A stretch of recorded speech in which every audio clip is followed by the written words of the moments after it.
ní ìtẹ̀síwájú pẹ̀lú tí a ń kà lọ lẹ́nu ìwé Garments of Compassion tí àwọn barista wa tí wọ́n kọ kọ́nà kó bá ṣàlékún dáadáa wọn.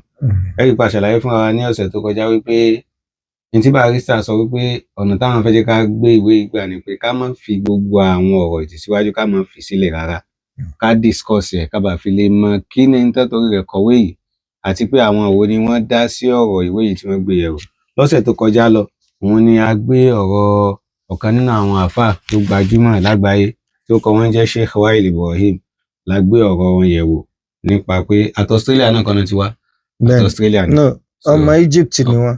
Bọ̀ Australia ni wọ́n ń gbé. So a gbé ọ̀rọ̀ wọn yẹ̀wò ní lódìdí kí ni wọ́n sọ nípa ìwé Garments of Compassion. Àwa kà díẹ̀ nínú nǹkan tí àwọn àfáà wa nílọrin níbi bíi Professor Ẹlẹ́sìn kọ́lọ́n kó bá ṣàlékún dáadáa fún wa. A kà díẹ̀ nínú ọ̀rọ̀ tiwọn náà Professor Abdulwahab Muhammad Jami Ẹlẹ́sìn tí wọ́n ń jẹ́ Professor of Islamic Law tó sì tún jẹ́ head Department of Islamic Law ní Faculty of Law ní Kwara State University ní Malete. Abẹ́ọ́lọ́run bá lékún lọ́la kó bá ṣàlékún dáadáa. So ká tẹ̀síwájú nínú ọ̀rọ̀ wọn. So prof ń sọ nígbà táwọn náà ka ìwé yìí tán tábà gbàgbé a sọ wípé ìgbà tí Professor Ẹlẹ́sìn fẹ́ kọ review fún ìwé Garments of Compassion yìí nítorí sọ ní wípé káwọn tó bẹ̀rẹ̀ sí kà àwọn kọ́kọ́ padà lọ sínú ìwé Halal Sex and Intimacy, àwọn kọ́kọ́ lọ kà á láti bẹ̀rẹ̀ dé parí padà káwọn ṣẹ̀ṣẹ̀ tó wá bẹ̀rẹ̀ sí ka Garments of Compassion. Ìtàn wa conclude lórí ni wípé Garments of Compassion yìí ò òun gangan ni continuation ìwé Halal Sex and Intimacy tá a kà parí.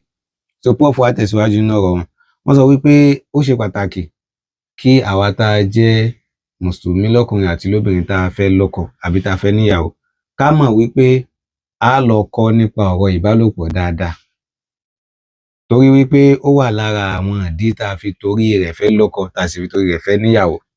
Ní òní yìí tí mò ń go to Twitter, àwọn anonymous tó máa ń kọ ó ní page kan lórí Twitter tó jẹ́ pé fún marriage nìkan ló wà fún. Ẹnìkan wá kọ anonymous ó fi ránṣẹ́ sí wọn wípé òun tó ń kọ message yìí obìnrin ni 26 years old sí ni. Ó wá ní bí ara òun ṣe máa ń ṣe òun ó ní agbára gan, bí ara òun ṣe máa ń béèrè fún adùn ó ní agbára gan, pé òun ò sì fẹ́ ṣẹ̀ sófin Ọlọ́run ọba, àwọn fẹ́ ṣe zina. Bẹ́ẹ̀ náà lòun ò fẹ́ máa ti nǹkan bọ ojú ara òun gẹ́gẹ́ bí obìnrin lóríṣiríṣi àwọn nǹkan táwọn èèyàn máa ń tì bójú ara nísìn láti fi pe adùn jáde. Ó wá ní kí ni advice náà lè fún un. Gbogbo àwọn èèyàn tán sáwà lábẹ́ comment section advice kálukú náà fún un ni pé kó lọ ṣe ìgbéyàwó náà ní tó kù, ọmọ 26 years old kò sí nǹkan tó kù máa kó lọ́kọ náà ni. So ìgbà tẹ́mi náà wá sọ̀rọ̀ sí pé mo wá nítọ̀ ọmọ ìyá mi lóbìnrin ní tó ṣe pàtàkì fún yín náà ni pé kẹ́ ẹ lọ lọ́kọ. Àmọ́ ẹ wá má torí wípé bára yín ṣe ń ṣe yín kẹkàn á lọ ṣàdédé fi ẹni ọkùnrin tó bá wà ó pé kí n sáà ti bí àbùkátà mi rárá o. Ọkùnrin tẹ́ bá fẹ́ níwàásù tẹ́ wà yẹ mọ́ torí tí ń lọ lágbo ara yín ẹ sì wádìí rẹ̀ dáadáa. Ẹ béèrè àwọn ìbéèrè tó bá yẹ kẹ́ ẹ béèrè dáadáa kọ́lọ́run bá lè kí ọlá kó tọ́ yín sọ́nà.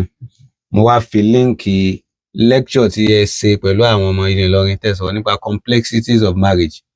Ní tájọ lọ mo wá fi líǹkì òun sí abẹ́rẹ́ pé ẹ lọ wo lecture yìí pẹ̀lú ìyọ̀ǹda Ọlọ́run ọba yóò jẹ́ kẹ́ ẹ mọ àwọn ọ̀nà tẹ́ lè gbé gbà tẹ́ fi ṣe ọ̀rọ̀ ìgbéyàwó tọ́lọ́run sì fi ní kó rọrùn.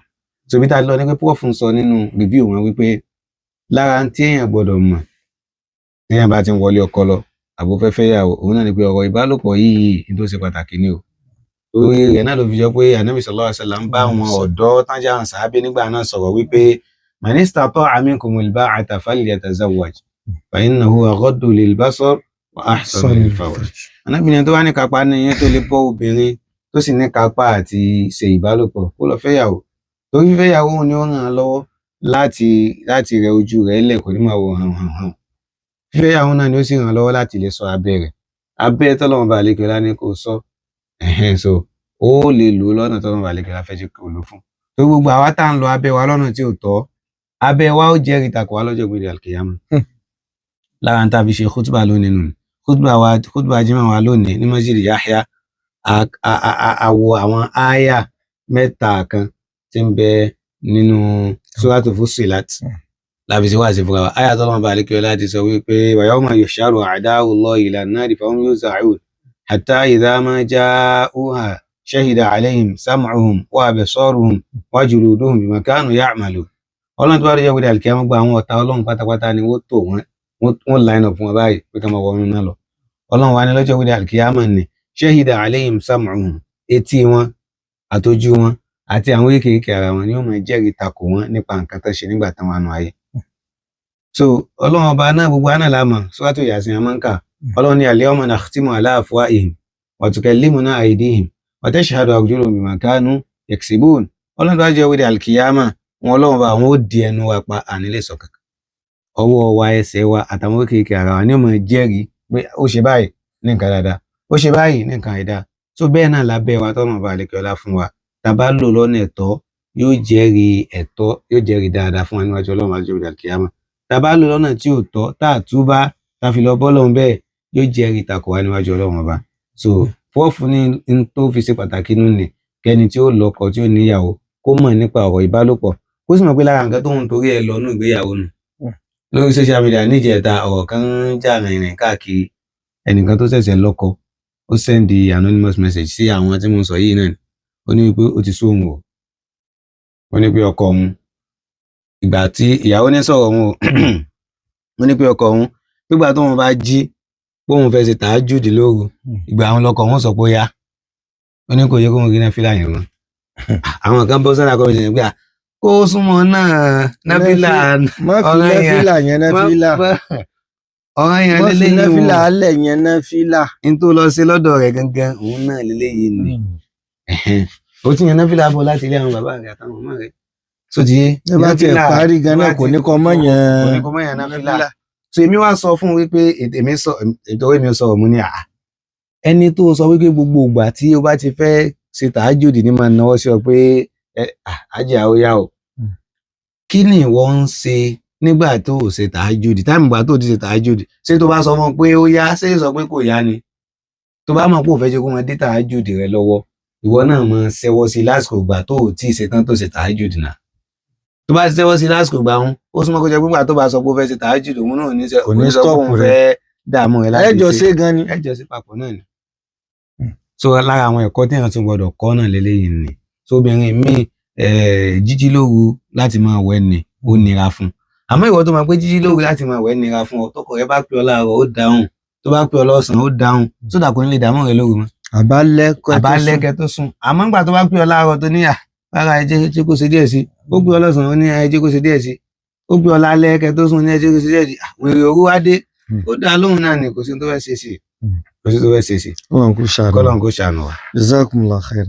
àwọn tá a bá fẹ́ dá sórí ètò lónìí 09072386975 nínú nọ́mbà tí ẹ mọ̀ pé wá sí ẹ má jà gbàgbé pé topic tá a fi bẹ̀rẹ̀ lónìí òun náà ni choice of spouse bá a ṣe sọ pé ó ṣe pàtàkì láwùjọ wa lónìí pẹ̀lú bí nǹkan ṣe ń dàrú sí ká padà síbi ìpìlẹ̀ èyí tí àwọn àgbàlagbà ṣe lánàá tá a rí i pé ọlá ń bẹ ń bẹ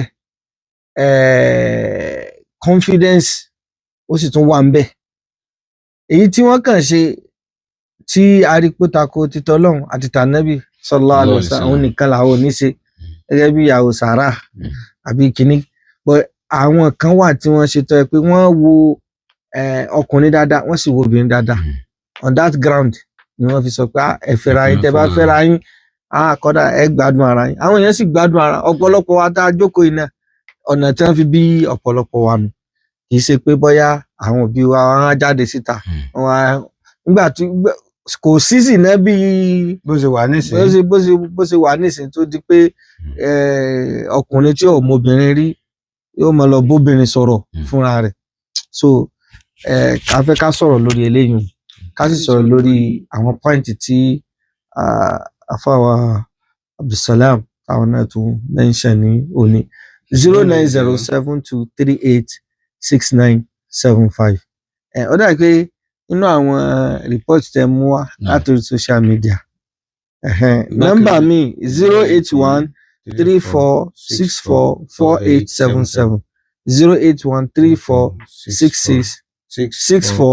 0813466644877 so now wa alaikum salam wa rahmatullahi wa barakatuh ẹ ṣeun naam ẹ ti wọlé ẹ sọ̀rọ̀ à ń gbọ́ yín ẹ kálẹ́ Yes, sir. Ọlọ́run bá a ṣàyẹn lẹ́sùn lórí Àmín, àmín. aláàbò àbábà. Àwọn ẹ̀dá kò pẹ́ṣọ̀ ìkàlẹ̀ lẹ́yìn béèrè. Ìwà mọ̀ bóyá ti mẹ́nu gbà kó tó di pé mi tán rédíò ní sà. Hello? À ń gbọ́ yín, máa sọ̀rọ̀ lọ.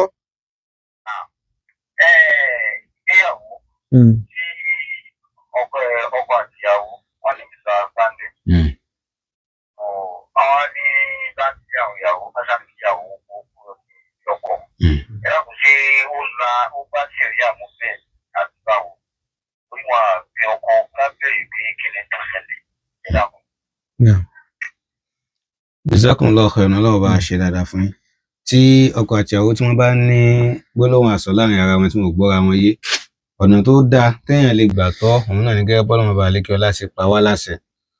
Ọlọ́run ní wa in khiftum shiqaqa baynihima fab'athu hakaman min ahlihi wa hakaman min ahliha. Ọlọ́run ní tí èèyàn bá ń páyà pé àríyànjiyàn wáyé láàrin ọkọ àti ìyàwó wọn gbọ́ra wọn yé, ní tó dáa jù náà ni pé kéèyàn mú ẹnìkan tó jọ́jọ̀gbọ́n. Wa alaikum salaam wa rahmatullahi wa barakatuh. Àmín. Àmín. Ẹni pé tí obìnrin tó bá ní kọ́mọ̀ sí ọ̀rọ̀ ń dẹ́ndẹ̀ hàn. Orí tí àwọn òbí wá rí àwọn òbí o. Àfi kí a ti mẹ̀sọ́ bí a bá fẹ́ lọ́kọ, a bá ti ní ọmọ sí ọ̀rọ̀ rà sí ilé gẹ́gẹ́.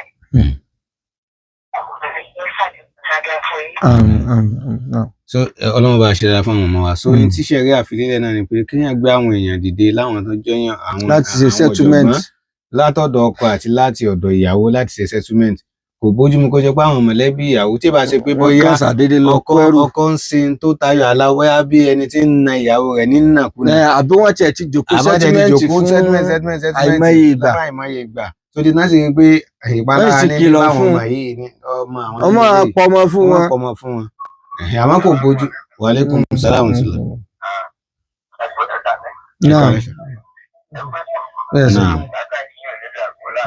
Àmín.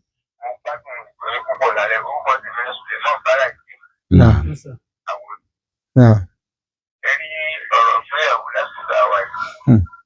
Ọlọ́run kò ṣàánú wa láwọn ọmọ wa ni. Oníjì òbẹ́ Ọlọ́run kò ṣàánú wa pẹ̀lú àwọn ọmọ wa ni. Kí wọ́n bá ti ní tọ́ ìbẹ̀wò pẹ̀lú ara wọn, kò sí ìfẹ́ mọ́. Lọ́wọ́ wọn ni.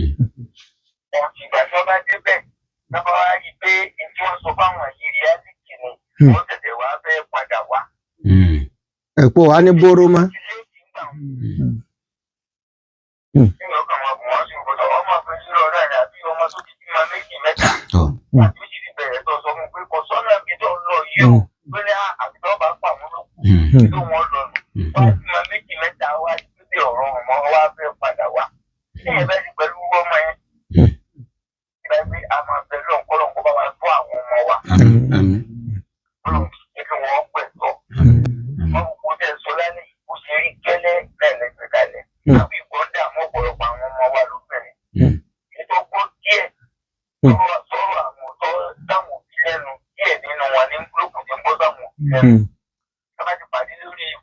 I love you.